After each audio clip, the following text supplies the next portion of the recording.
Top 8 Cholesterol-Lowering Foods. While nobody would intentionally clog their own arteries, it's easy to do just that with the foods you choose to eat or not eat. These 8 options are prime food warriors in the battle against bad cholesterol. Eaten alone, most of these 8 foods will have a modest impact. But when eaten together, they build into a beneficial cholesterol-lowering plan that rivals medication. 1. Walnuts. While most varieties of nuts boast health benefits, the unique fat makeup of walnuts makes them particularly helpful when it comes to lowering cholesterol. Rich in polyunsaturated fats and the only nut source of plant-based omega-3 fatty acids, walnuts are a star food for cardiovascular health. Harvard researchers found that adding walnuts to the daily diet, even for the short term, creates dramatic drops in cholesterol. Study participants averaged a 10-point drop in total cholesterol and a 9-point drop in LDL, or the bad cholesterol. How much is good? Although some studies test larger amounts, a handful a day, or about 1 ounce is a beneficial amount. 2. Steel cut oats. Of all the whole grains, oats sport the highest amount of soluble fiber. And studies show that just 5 to 10 grams of this soluble fiber can lower both total cholesterol and LDL or bad cholesterol. Does it matter what type of oats you eat? Probably not when it comes to soluble fiber. But steel cut oats have the lowest glycemic index because they're processed the least. Like dry cereals made with oats or oat bran? Read the label carefully since some provide as much fiber as oatmeal and other have nary a whiff. How much is good? 1/3 cup of dry oats offers up 1.4 grams of soluble fiber, a good start toward a daily goal of 5 to 10 grams. 3. Black beans. Among legumes, black beans hold the prize as richest source of soluble fiber. Each cup provides nearly 5 grams of this potent cholesterol-lowering agent. In fact, beans may hold the record for most soluble fiber among the whole plant kingdom. A 1/2 cup of cooked black beans carries nearly twice the soluble fiber of oats. Early studies in animals suggest that most of this soluble fiber is concentrated in the inner part of the bean, not the skin. How much is good?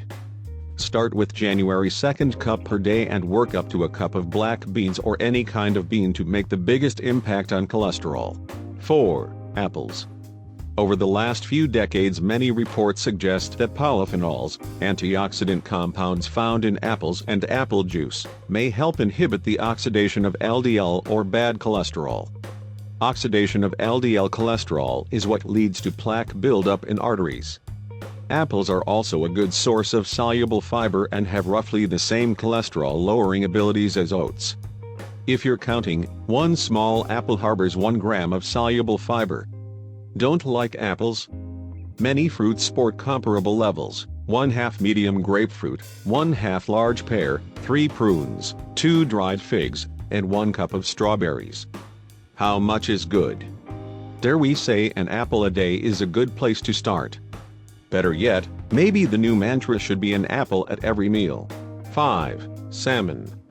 High levels of omega-3 fatty acids, or what researchers refer to as fish oils, make salmon a shoo-in when it comes to improving levels of HDL, or good cholesterol.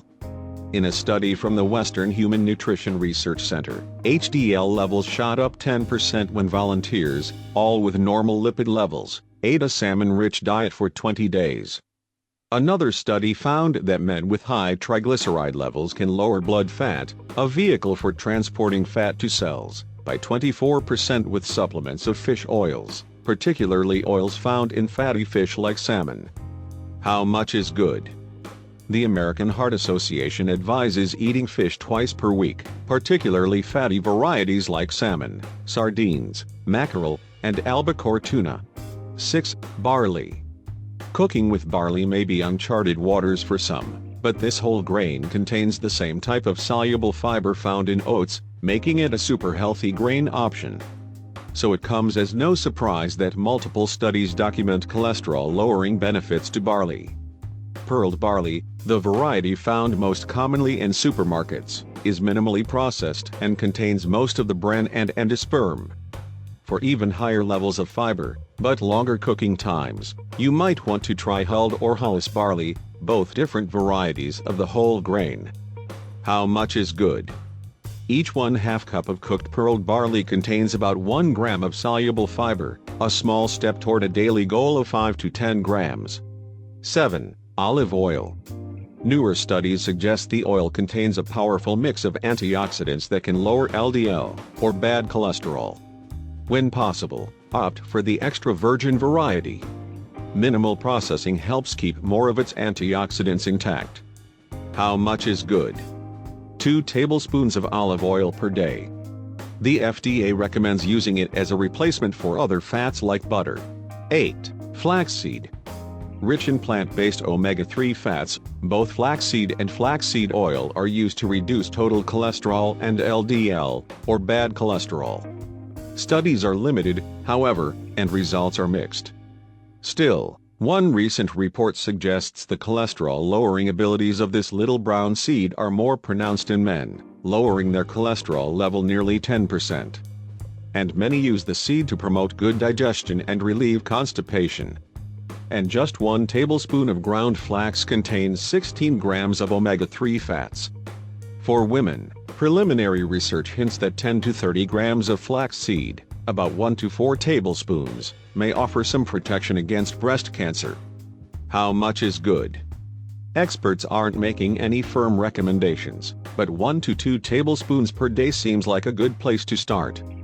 Keep in mind, seeds need to be ground in order to be digested, limiting foods that cause cholesterol. If you want any or all of these cholesterol-lowering foods to do their job effectively, it makes sense to also limit foods that can raise cholesterol. On that list, any animal products with large amounts of saturated fat, including whole milk, ice cream, and fatty red meats. It also includes processed foods, donuts, chips, that contain harmful trans fats, also known as partially hydrogenated oils. A two-pronged effort of including foods that lower cholesterol and limiting foods that raise it will put cholesterol numbers into a healthy range. Thanks for watching. Please like and subscribe to motivate me make more video. See you next video.